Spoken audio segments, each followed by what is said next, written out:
জিনিস পাইছে রে, সারা দিন কানের মধ্যে ধরে রাখে। বাপ বেটির এরকম বড় লোকি চাল দেখলে আমার গায়ে আগুন জ্বলে ওঠে।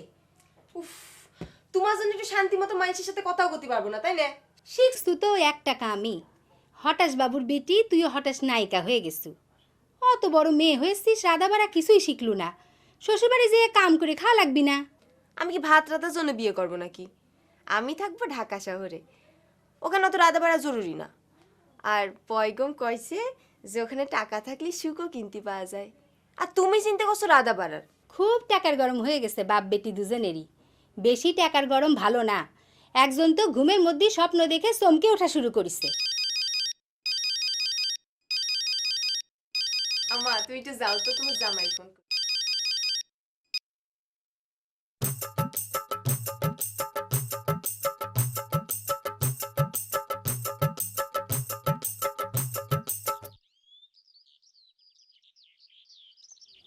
Ano yun na? Hanya nang isin niya magnihe. Pon maring gunum. কই যাও মাসুদ? আরে আল্লাহ, আপনি আমাকে মাসুন গায়ে ডাকলেন। এই গ্রামে সবাই তোমাকে কন্যা হয়ে ডাকে, কন্যা মাসুন। কেমন আছো? না রে ভাই, ভালো নাই। তুমিই ভালো আছো। না রে ভাই, কিরম করে ভালো থাকবো কন? দেশের মানুষ দিনকে দিন খারাপ হয়ে যাচ্ছে। খালি মিথ্যে কথা কয়, নুনের ভিতর মানি মিশায়, জ্বালাঙ্গি করে। কিরম করলে পরে ভালো থাকা যায়? এই দেশের কি হবে গন্ধ? শোনো, নিজের বিবেকের কাছে কেউ যদি প্রশ্ন করে, নিজের বিবেকের কাছে যদি কেউ দায়ী থাকে, তাহলে কেউ খারাপ হতে পারে না। তাহলে নিজেও ভালো থাকতো, দেশটাও ভালো হইতো।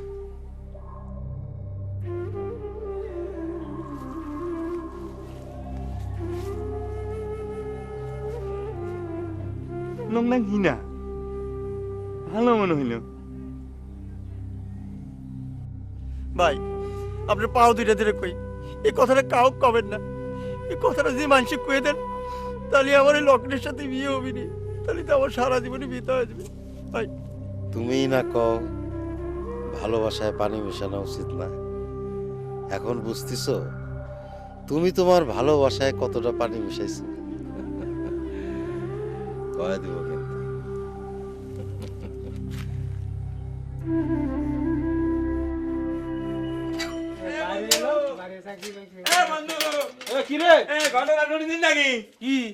আর গঞ্জা ওই যে আমাকে মিন্দুন, ওই যে এতদিন ফোন নিয়ে করছে যে ভাত নিতে পারে, এত আসল ঘটনা ভাত হয়ে গেছে।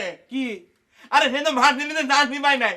গ্রামের কোন কলেজের দেখ কয়বার বিয়ে মনিকে মেল করে 2 নাম্বার সার্টিফিকেট কেনার জন্য ধান্দা করতেছে। ওই যে লগে বিয়ে করবি দেখে। তুমি এসব কথা কোন দিন পেলে কথা? খালি সব আজারি কথা তুমি আগের থেকে জানো, তাই না? আমার কথা মিনছেন হচ্ছে না, তাই না? তাহলে মানে দাও গ্রামে পাগল আইছে, সে পাগলের কাছে জিজ্ঞেস করো গে। বিন্দু নিজে মুহে পাগলের কাছে জিজ্ঞাসা করিছে। আমিও তো কই বিন্দু 2 নাম্বার না অলি মানে আমি যখন মিঞ্জের চাইলাম ভেজালেন, তখন তো সে মিঞ্জের করলো না, ভেজালের পক্ষ নিল কে? এ তো সাংঘাতিক একটা ভেজাল হইল রে কটা। কোন পাগল এসে মানসি সব গুমরের কথা কয়ে দিচ্ছে। আমার নিজেরও তো ভয় করতেছে রে। ভয় তো তোমার অনারই কথা, কারণ তুমি নিজেও তো ভেজালের পক্ষে। মানুষকে তুমি ভেজাল জিনিস খাওয়ার যাও না, এইবার তুমি টের পাবে, বুঝছাও? সাওয়ালটা যেরকম সিটারি করিস তা আগে টের পাসনি? তা বাবু কেবা করে ঢাকা শহরে আপিসারের বউ হয়ে পায়ের উপর পা তুলে থাকবো, সেই স্বপ্নেই তো অস্থির থাকতো। এখন তোর বাপের কাছে আমি মুখ দেখাবো কেবা করে? ওই বিদ্যুতের পক্ষ নিয়ে কতদিন কত কিছু কইছি তারে। তুমি এখন যাও তো আম্মা, আমার কোনো কথা বলতে ভালো লাগতেছে না। তা তো ঠেকতেই নেই। এতদিন ধরে যার সাথে প্রেম ভালোবাসা করলু তাকে চিনতে পারলি না, আর এখন কাঁদে কাটে কি হবে?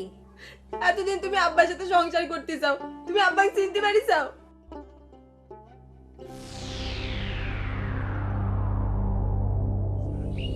আমার একটা কথা সত্যি করে বলবেন স্যার, আপনি কি দেবেন লোক?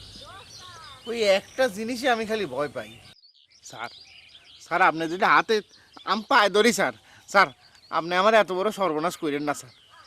এলাকায় সৎ লোক হিসাবে আমার একটা সুনাম গড়ে উঠতেছে, মানে এলাকায় তো কোনো ভালো লোক নেই, এই সুযোগে আমি লোকজনের একটু খেদমত করতে চাই স্যার। তুমি খুব ভালো মানুষ। তাহলে হঠাৎ বাবু কয় কে মানুষ? ভালোবাসে কয়, মানুষজন ভালোবাসে তাই কয়। আমি অস্বীকার করতেছি না যে আমি হঠাৎ করে বড় লোক হয়েছি, মানে আমার কামাই যে হালাল সেটা আমি দাবি করতেছি না। মানে হয়েছে কি যে যে টাকাটা কামাই করেছি ওই টাকা আমি চেয়ারম্যান হয়ে লোকজনের খেদমতের জন্য খরচ করতে চাই। মানুষের খেদমত।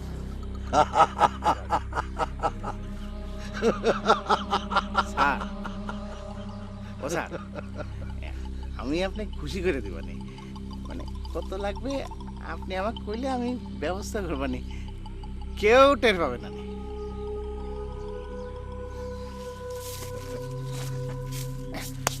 ওঠেন স্যার, স্যার ওঠেন, ওঠেন স্যার।